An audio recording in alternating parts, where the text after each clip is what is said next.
All right, welcome back to the listener's commentary on the Gospel of Matthew. Before we jump into the material on this recording, just want to remind you about the Bible in Life ebook, free ebook available on the listener's commentary website, listenerscommentary.com.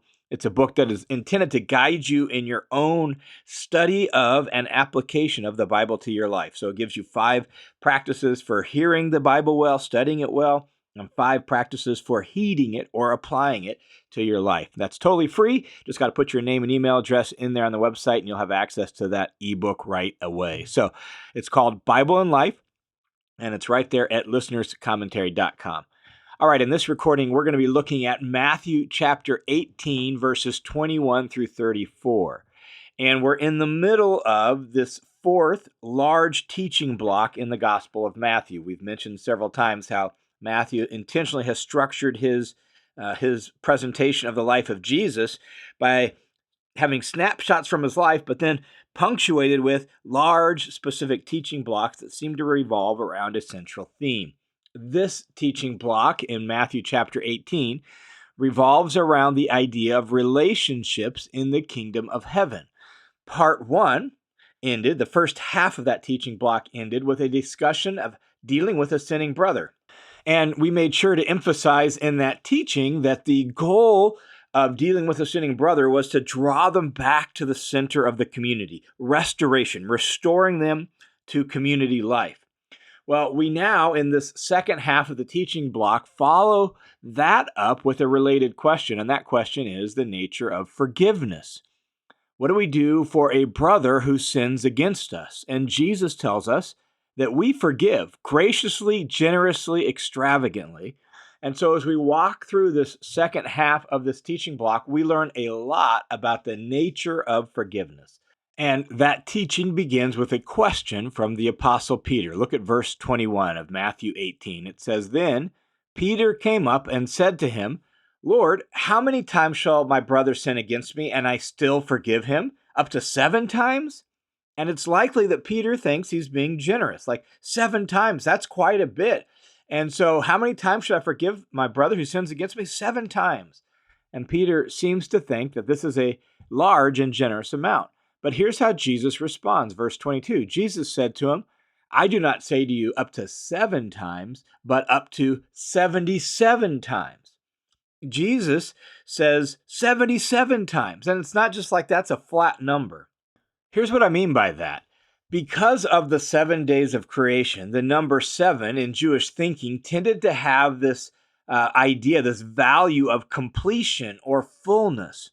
So 77 communicates like almost an unlimited amount. That's like 7 and 7, right? Like we're talking a lot, like almost an unlimited amount. Not only that, some scholars also see an allusion to Genesis 4:24 here that marks a key reversal in the kingdom of heaven.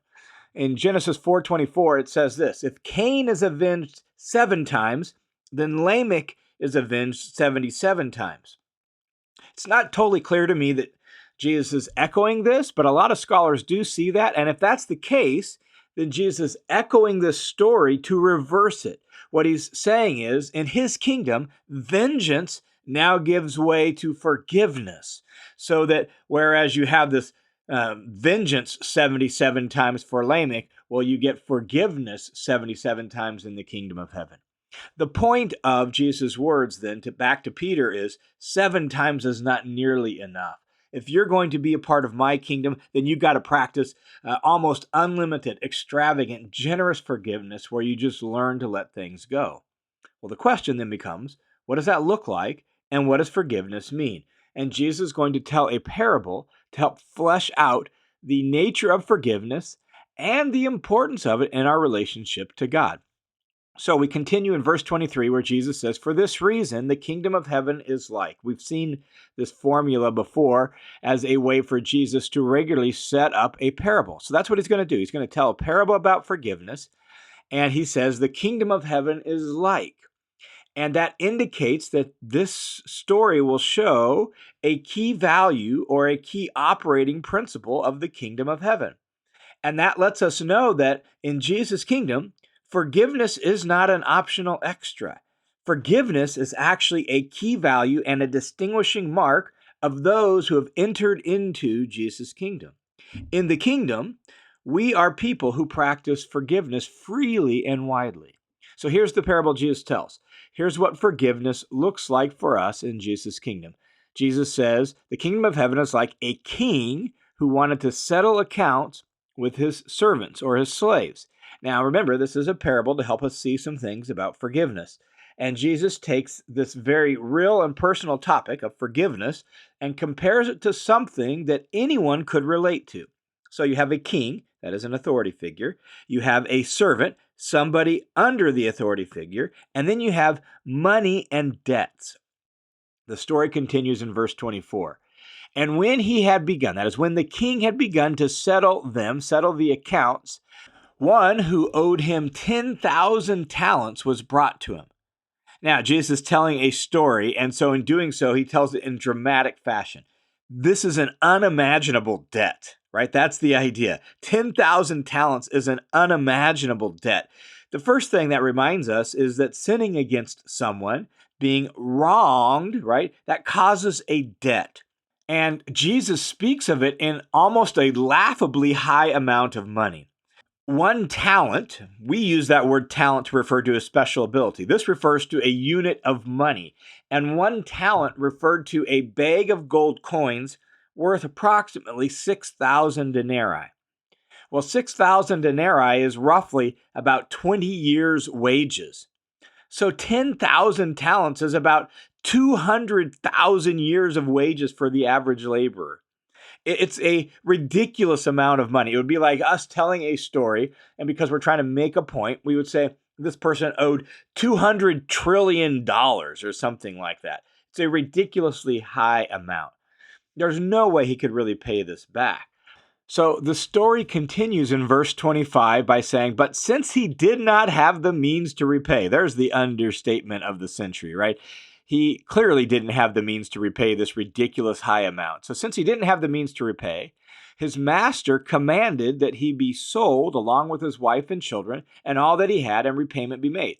He's going to sell off the servant and at least recoup some of his losses for this servant. Now, again, remember, Jesus is telling this story to help us understand some things about forgiveness. Here we see the opposite of forgiveness, and that is making someone pay. The master is going to make this man pay, and he's going to do so by selling him off. Well, the story continues in verse 26. So the slave, because he can't pay this back, the slave fell to the ground, prostrated himself before the king, saying, have patience with me, and I will repay you everything. This guy is not even being realistic, right? There's no way he could pay this back, but he's desperate. And so he's begging for, just give me some more time, and I will repay you everything. Well, verse 27, the master of that slave felt compassion, and he released him and forgave him the debt. In other words, he canceled the debt. He decided not to make him pay. And that's what forgiveness is. Forgiveness is choosing to forgive a debt. He no longer owes me. He no longer has to pay me back. That's the nature of forgiveness that we see from this story. But the story isn't over. It continues. So look what happens in verse 28. But that slave, the one who had just been forgiven this ridiculously high amount of money, that slave went out and found one of his fellow servants. So he's sort of like a middle servant, right? He's a middle servant. He's got servants under him that work for him. So this servant went out, found one of his fellow slaves or servants who owed him 100 denarii. Now let's pause right there and think about that amount. It's still a decent amount. 100 denarii is about 30% of a year's wages. So maybe $15,000 to $20,000 in contemporary wages, maybe a little bit more, give or take, right? Somewhere in there. It's about a third of a year's worth of wages. But that's way less than 10,000 talents. A decent amount, but way less than what this slave had just been forgiven. And here's what he did.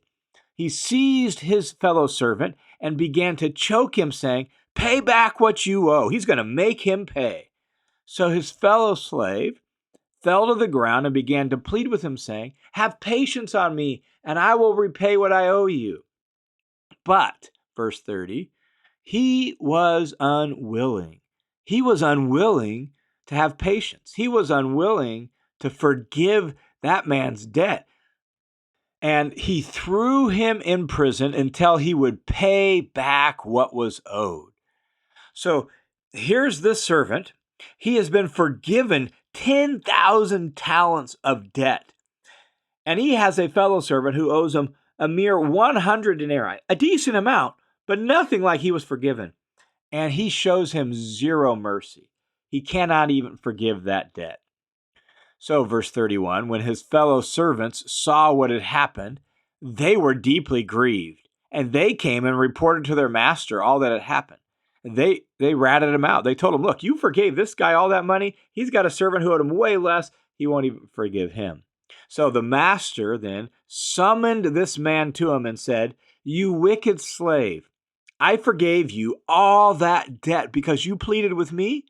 Should you not also have had mercy on your fellow slave in the same way that I had mercy on you? Again, this helps us understand some things about the nature of forgiveness.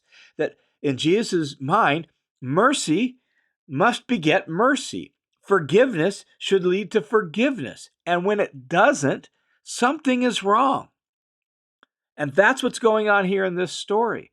The king believes that if you've received mercy, then you should become a merciful person. And he's calling this servant out for failing to do that. And here's what happens. Verse 34, and his master, moved now, not with compassion or mercy, but moved with anger, handed him over to the torturers until he would repay all that he was owed. And Jesus makes this point in verse 35. My heavenly Father will also do the same to you if each of you does not forgive his brother from your heart. That's how strongly Jesus and God the Father expect forgiveness to mark the people that are a part of their kingdom.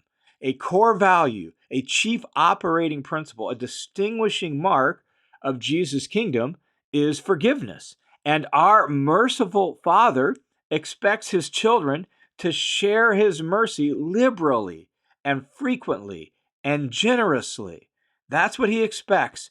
Our heart is to be so changed by his mercy towards us that we become merciful in return. So, what do we learn about forgiveness from this well-known parable of the talents? And we need to remember that when we say parable of the talents, we mean talents as a unit of money, not as in special abilities. And so what do we learn about forgiveness from this? Well, let me just offer a couple reflections. The first is that in Jesus' kingdom, we are to be a people known for forgiving. People ought to think of Jesus' people, that is the church, as, man, they're a people who forgive. That should be one of the things that mark us out and distinguish us from others. They're a people who forgive. It's meant to be one of the most distinctive features of the kingdom of heaven and thus of us. And I think at one level we like that. But here's the thing. C.S. Lewis famously once said, we all think forgiveness is a lovely idea until we have something or someone to forgive, right? Forgiveness is so wonderful. It's so nice. It's so good until somebody wrongs us and now we have something to forgive. And so it's not easy. It can be really challenging.